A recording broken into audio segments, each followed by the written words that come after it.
देखिए, विगत कुछ दिनों से सुरक्षा का भाव जगाने के लिए लगातार पुलिस प्रशासन द्वारा यहाँ स्थानीय जनता के साथ संपर्क बनाया हुआ है, सिक्योरिटी को भी सुदृढ़ किया गया है और लगातार हमें यहाँ की जनता का सहयोग मिल रहा है।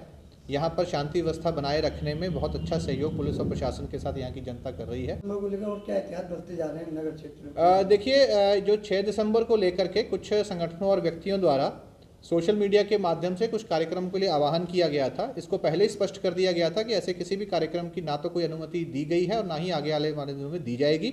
ऐसी सभी अनुमतियां निरस्त कर दी गई थी, जिसके चलते सभी संगठनों द्वारा अपने ये आह्वान वापस ले लिए गए हैं, अपने सभी कार्यक्रम निरस्त कर दिए गए हैं। सुरक्षा व्यवस्था को हमारे द्वारा और भी सुदृढ़ किया जाएगा। ऐसे किसी भी व्यक्ति को जो कि अराजकता फैलाना चाहता है या कोई भ्रम की स्थिति फैलाना चाहता है या सांप्रदायिक सौहार्द बिगाड़ना चाहता है, उसकी गतिविधियों पर नज़र रखी जा रही है और बहुत कठोर कार्रवाइयाँ ऐसे व्यक्तियों पर की जाएंगी। मेरा आपके माध्यम से यहाँ की जनता से यही अपील है कि जिस तरह से हमेशा से एक प्रेम का संदेश इस ब्रिज भूमि से दुनिया को गया है और पिछले दिनों में जिस तरह से हमारा सहयोग यहाँ की स्थानीय जनता ने किया है, प्रशासन और जनता के बीच में बहुत अच्छा समन्वय है, उसी का परिचय आगे आने वाले दिनों में भी हम लोगों को देखने को मिलेगा।